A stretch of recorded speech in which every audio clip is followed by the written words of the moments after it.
Mr Shred, and I'm here today to talk to you about the TSG Pass helmet. It's been designed by Mr Siegrist along with TSG, which is a tactical safety gear from Switzerland. Pretty sweet outfit. They've been putting together lots of protection over the last few years, and they finally decided to make a foray into the downhill helmet market. So what we have is the actual Pass helmet itself. This is one of the things that comes in the box. It already comes installed with the tinted electric mirrored visor, which flips up. Also in the box you get another visor in a visor bag.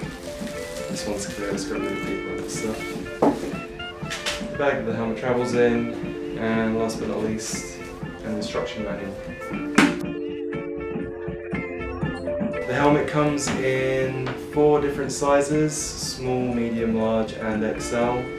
There is no additional padding for the head, as in terms of going around the cranium. So your best bet is to either visit us and try one on, or if you have a friend who has one, try theirs on. Aside from that, you have cheek pads, obviously one on either side. These can actually be bulked up, so if you find that you have like a narrow jaw, you can insert extra material, which is provided in here, to bulk it up and make sure you get the best fit going around the chin. In terms of the protection, the shell itself is fiberglass, and on the inside we have the standard kind of EPS hard foam and the liner.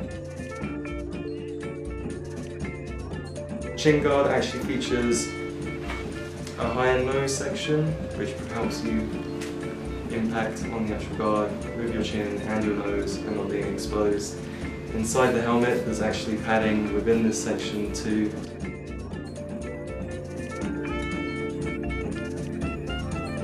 Another element to this helmet is obviously the visor system, which is sitting on a ratchet. So it literally goes 1, 2, 3, 4, 5, 6, 7, it has several different steps. So if you're going to be riding downhill, you need a bit of ventilation. You don't have to worry about the helmet accidentally closing on you, as if you would with other helmets that don't have a ratchet in place. Obviously the visor is removable.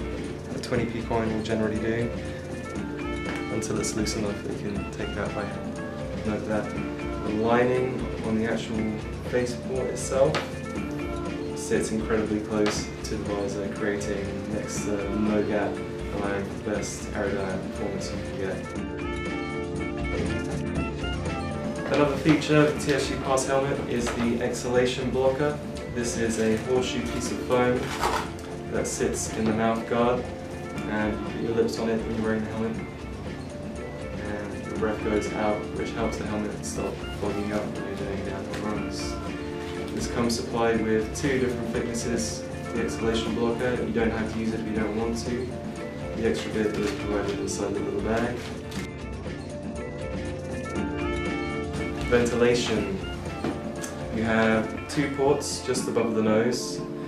What happens here is that air will come into the helmet as you're skating, travel up past the visor and into these 3 grooves that are on the EPS hard shell. These 3 grooves actually run the entirety of the helmet from back to front.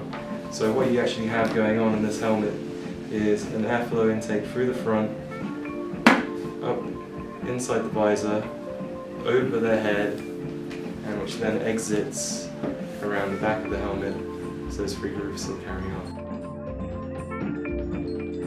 So coupled with the Exhalation Blocker and the great ventilation, this helmet isn't going to be fogging up on you anytime soon. If you wear glasses, this is actually a lifesaver, because you then have obviously several layers of things that can fog up.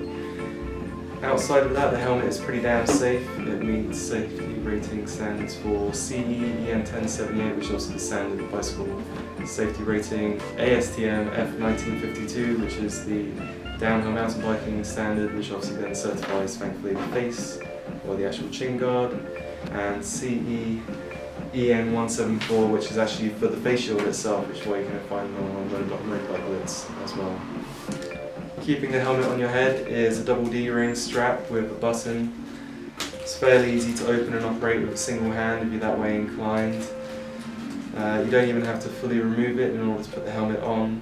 It's fairly simple. You can just pull on the red tab and this will bring it away from the other side of the helmet, thus releasing the actual catch.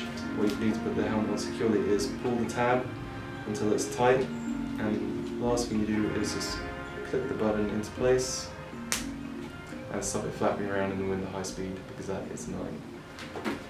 Okay, and that is